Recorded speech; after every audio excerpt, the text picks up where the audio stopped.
มาเยี่ยมมายามสาวโทคือเก่าเด้โดนแล้วบอมตาบ่ได้ไปเยี่ยมไปยามน้องตกเป็นประมาณอาทิตย์หนึ่งแล้วทุกคน FC จนถามว่าไปใส่เนาะสาวโทคือหายหน้าหายตาบ่ได้เห็นคลิปบอมตาออกเลยก็คือตอนนั้นน้องก็ซ่อนป่าเนาะบอมตาก็ไปนำบ่ได้ทุกคนฝนตกแน่ก็เลยบอมตาก็สิได้กลับบ้านเมื่อนั้นทุกคนมื้อนี้ก็ไปเยี่ยมไปยามคือเก่าเด้จะเฮ็ดหยังอยู่นึ่งข้าวบ่แล้วนึ่งแล้วอ๋ออากมาจะใช้ส่งเสือยังส่งคือขาดอยู่กลางๆนะ ว่าแต่เชียง มันจะเสียหยาอยากไปคือกันแต่ว่าอีพลอยไม่บอกให้ไปตอน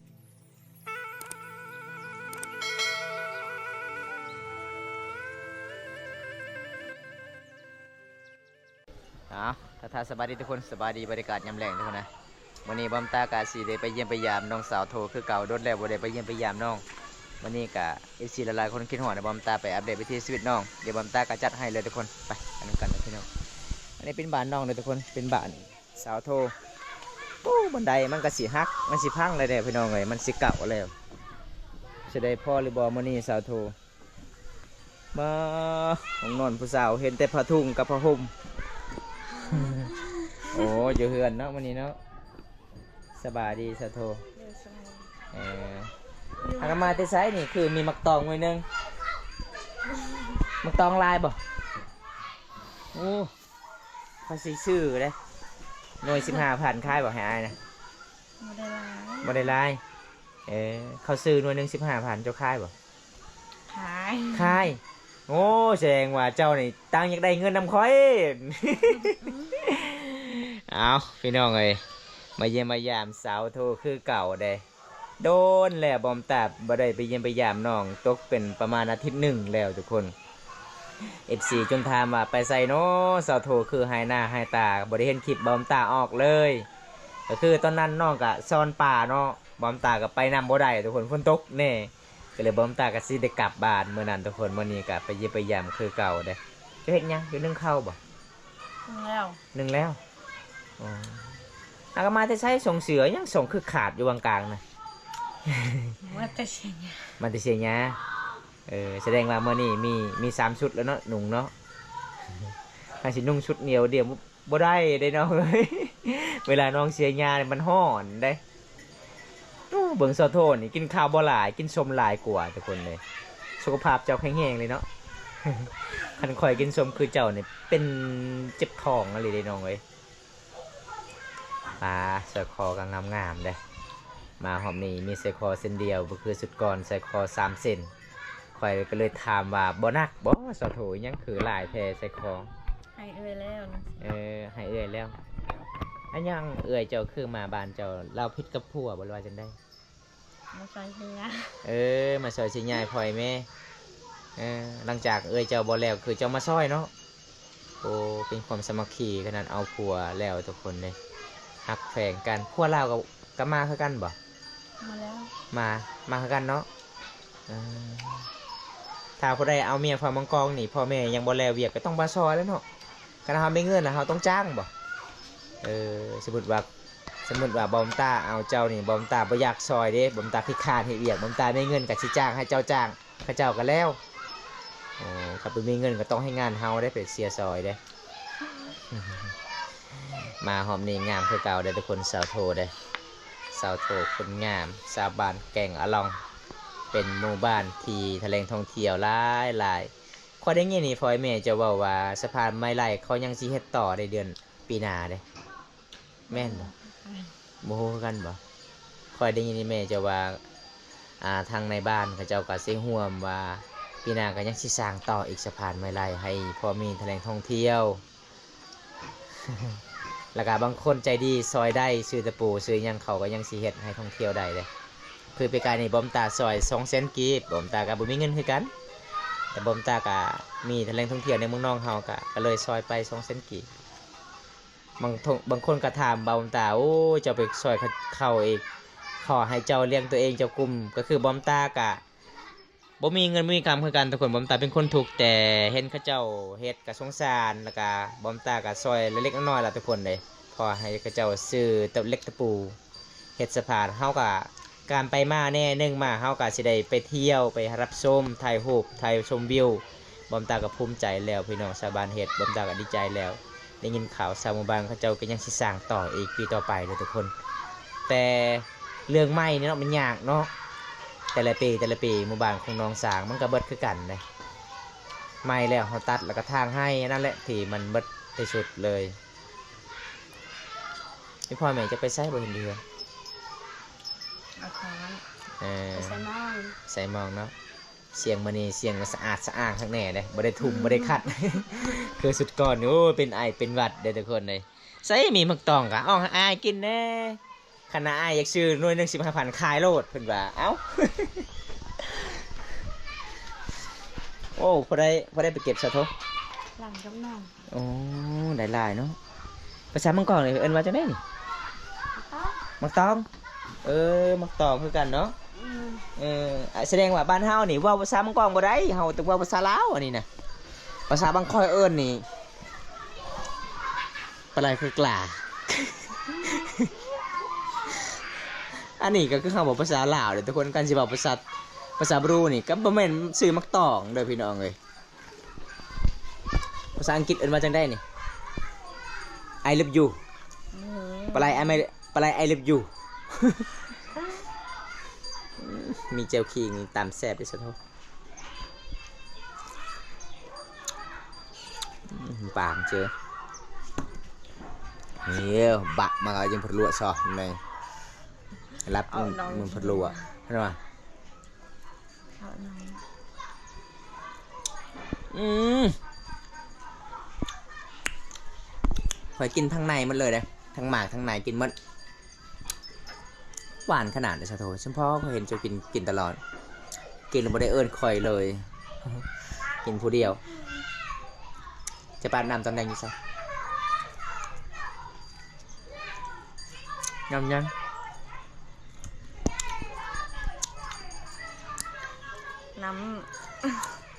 น้ำก๊อก ำน้ำช้าง ผู้สาวลายเนาะยำแรงเนาะ บ่ร้าย เจ้าวันทาก็แป้งหมดมันนี่บ่ยังงามแท้ในกองคอยนะ บ่ได้ทาเหมือน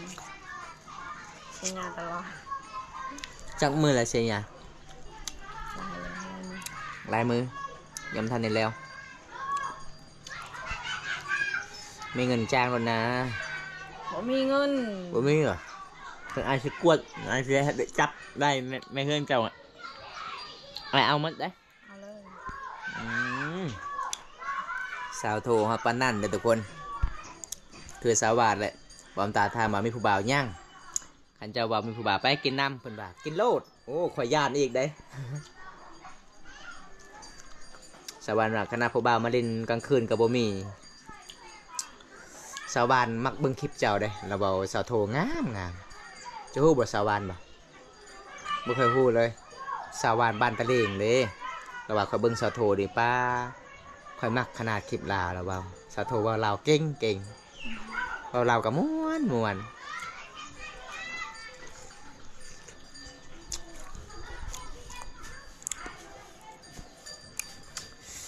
วานขนาดทุกคน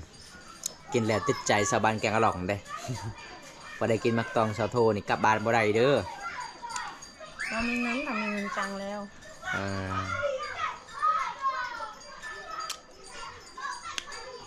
สมมติว่ามีเงินนี่มีบุคคลสิออกเขาจ้างบ่ มีบ่อด วันหนึ่งเท่าไร อันหนึ่งละแสน วันละแสนต่อคนบ่เจะฮู้บ่คอยถามนะวันละแสนต่อคนบ่ วันละแสน วันละแสนต่อคนบ่โอ้ฮู้บ่ต่อคนนะ ทุกคน ได้แปลไปจำกองนะบ่ฮู้แล้วบัดนี้ วันละแสนก็คือ1คนต่อแสนหนึ่งเนาะ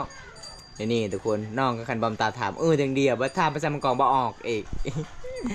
น้องก็สิได้แปลบ่ได้วันละแสนคือต่อ1คนทุกคนหนึง100,000กีบต่อ1มื้อเสียยาสาบานเฮาบ่มีเงินมีคำหาเนาะต้องเอาให้งานกันบางคนมีคนในเฮือนลายเฮ็ดเวียกเฮ็ดงานก็เอาให้งานกันบางคนมีเงินก็สิได้จ้างทุกคน คนเราอยากออกหมดมือก็ออกครึ่งมือก็ได้ ออกแต่ตอนเช้า ประมาณ11 โมงเมื่อ ตอนเที่ยงเมื่อเนาะ 50,000 กิฟต์เห็ดมันมือก็คือ100,000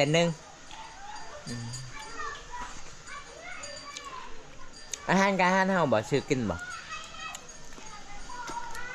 คันว่าบ่ได้ออกหมดมือให้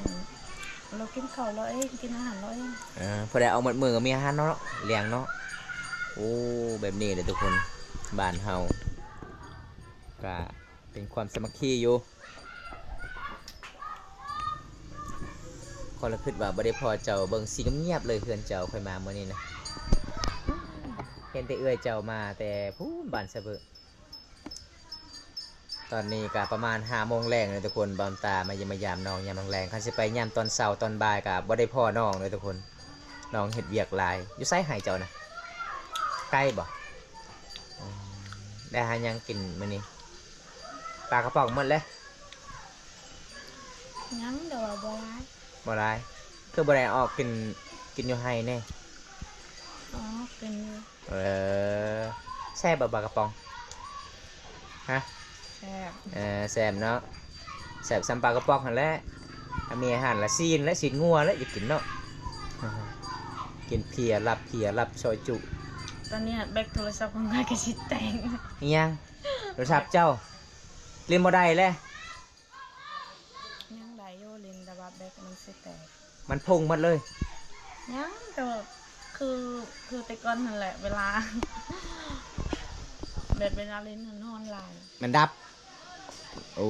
แบ็กมันสิเพ1มาแบ็กสิเพ2มาอาซีมันสิตายแล้วตอนซื้อโทรศัพท์มือสองเห็นบ่เขาเอาแล้วบ่ต้องซื้อมือสอง กับบ่มีเงินนะ ถ้าอยากซื้อโทรศัพท์ก็บอกอ้ายนี่อ้ายสิซื้อให้ตัวงามๆราคา 2,000 กีบก็มีโทรศัพท์ บ่มีบ่ น้องไปซื้อโทรศัพท์คนบ่รู้จักซื้อโทรศัพท์เขาไปขายมือสองราคามันแพงทุกคนมันจะกินสมเด้มีกระปู บ่ นี่ ได้ แซ่ ตอนนี้ออนไลน์ ออนไลน์เนาะถ้ายังกลางคืนนี่จะเรียนประมาณจักนาที บ่ฮอดชั่วโมงนะ อืม ประมาณ20 นาที30 นาที มันหอดระดับเลยแบกมันเสริม มันจนจับบ่ได้ โอ้โทรศัพท์นะ มันเก็บไป บ่แม่นเจ้าบ่แม่นบางทีเจ้าเล่นนี่เจ้าซากไว้เจ้าเล่นเลยบ่แม่นบ่ระวังได้คันเจ้าเล่นมันอันตรายมันแตกเลยเนาะไอโฟนเนี่ยหลายๆคนเนี่ยมันอันตรายที่สุด เวลามันฮ้อนนี่หยุดโลดอิหยังลาวนะ เวลาฮ้อนนั่นค่อยก็บ่ได้ซากแล้วก็บ่ได้เล่นค่อยปัด อืมปะให้มันเย็นก่อน เย็นก็เลยซากเต็มแล้วก็มันเล่นได้เล่น โทรศัพท์เจ้าบ่โดนคันเจ้าเล่นตลอดระเบิดแน่นอน ท้องเถื่อแล้วใส่เบ็ด 2 เทื่อแล้ว อ๋อตลอดอังคือสังคีบ่ โอ้นตะร้อนจะดมก้นโทรศัพท์ตัวเขาเสียบนะ มันคิ้วแหงอาซีมันแหละน้อยอย่าเล่นลายเด้ออันตรายเลยแต่เราเป็นระเบิดในมือเจ้าอู้ตายโลด เอ็นดรอยเจ้ากระเพ่จะใช้เอ็นดรอยนะ บ่ได้เบ็ดกล้องก็มันยัง โทรศัพท์ไอโฟนกะงามมันสิตายเลยเนาะซื้อมือสองแบบนี้แหละทุกคน บ่มีโทรศัพท์เล่นแล้วป้า ไปเฮ็ดงานอีกจะได้โทรศัพท์นะ อยากไปคือกันแต่ว่าอีพลอยแม่บอกให้ไปตอนที่โมไฟหั่น อืมไปแห้ง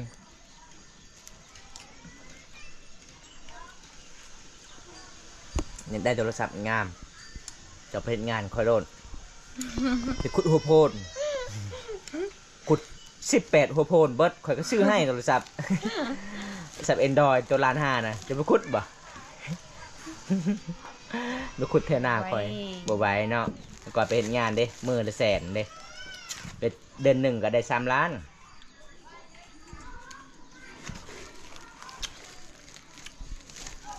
สิไปเฮ็ดงานกับบ่มีคนเฮ็ดเวียกอยู่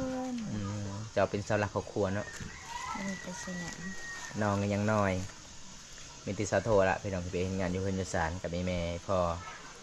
อันสิไปเฮ็ดงานก็บ่มีเงิน หมูเคยไปหันอยากไปคือกันแหละแต่ว่า มีพ่อแม่บ่ให้ไป จนให้อยากไป อืม อยากไปคือกันพอดีหมูก็ไปเบิดอยากไปคือกัน เข้าไปกับเขาบ่ได้เงินนี่น้องเวียกมันหนักได้เงินเดือน2ล้านกีบกับล้าน8เจ้าสิอยู่ได้บ่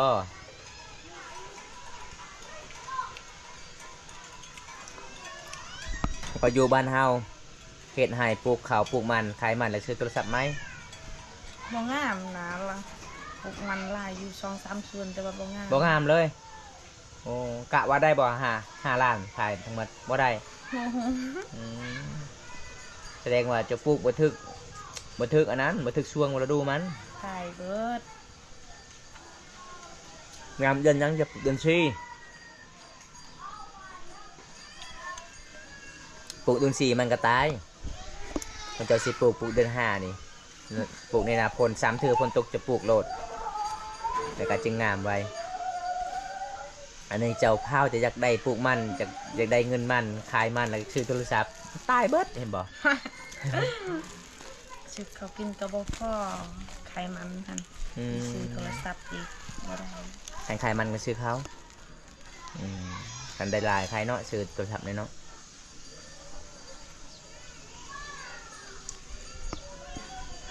เจ้าเป็นแบกเมื่อนั้นจักแสนโทรศัพท์เจ้า ให้เปลืองบางทีมัน400,000 400,000จักเทื่ออะไรเจ้าเปลี่ยนนะ 452 ช่องเทื่อแล้วก็ยังบ่ดีเอาสีมันสิตายมันเพเด้ก็เลยบ่ดี เมื่อที่น้องไปใส่ตอนนั้นหันน้องบ่มีเงินเอาเงินเบาแก้ววิไลเส้นหนึงแล้วก็เอาเงินเบาวงเส้นหนึงแล้วก็เอาเงินเอาเอง 200,000เงินเจ้า เขาใส่แบก300,000 เงินเจ้าเส้นหนึง หมดเลยบ่มีเงินเหลือ เออ ยังเหลือจะเส้นหนึง ส่งแล้วบ่นี่เบาแก้วแล้วก็เบาวงนะยังเลย บ่ได้ บ่มีเงิน คันเจ้าบ่มีเงินสิส่งเจ้าก็ซักเจ้าก็ขอซักเสื้อเบาวงกับเบาแก้วมาได้อ้ายขอซักเสื้อเจ้าอาทิตย์หนึงเด้อ แล้วบ่ได้แต่นี้เนาะ อืม บ่ใส่ให้ ใจดีอยู่เนาะใครยังมีผู้บ่าวใจดีอยู่ได้ เคยคิดว่าน้ำเราว่าสิไปใส่กาว โทรศัพท์ค่อยบัดไปใส่กาวแล้วเขาเอาอยู่หันอันนี้บ่แม่นแตกแบกเด้อหรอว่าแบกมันแตก แบกใหญ่เนาะมันแบกมันสิพงแล้วมันสิแตกแล้วทุกคนเอาวันนี้บอมตาก็สิได้ไปเยี่ยมไปยามน้องสาวเพิ่นก็สิได้ให้ FC ได้รับชมคลิปน้องก็มาที่ให้เสียหญ้าทุกคนน้องเป็นสาวสู่ชีวิตเป็นสาวขยันสเวียพ่อไอแม่อยากไปเฮ็ดงานกะไอพ่อแม่บ่ให้ไปเพราะว่าการไปเฮ็ดงานก็บ่มีไผเฮ็ดเวียกเฮ็ดงานอยู่เฮือนยายสารฝ่ายเวียกไอพ่อไอแม่น้องก็เลยจำเป็นบ่ได้ไปแต่คิดฮอดหมู่ไปหลายคนเนาะอยากไปคือกันได้อยากเบิ่งตัวเมืองใหญ่เด้ส่วนหลาย เลยบ่ได้เลี้ยว ส่วนหลายก็ให้แต่เมืองบ้านเฮาเองทุกคนเลย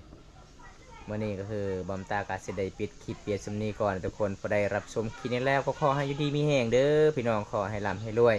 พอได้อยากกินมักตองบ้านแกงอะล่องก็มาบ้านเซาโทเด้อทุกคนเลยนี่ภาษาบรูเอิญกับมักตองภาษาลาวเอิญกับมักตองเอ้าคือการเฮาบ่ภาษามังกรเฮากับแปลบ่ได้ทุกคน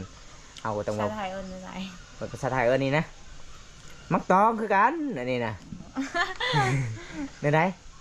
จะฮู้บ่ข่อยบ่ฮู้ข่อยนะ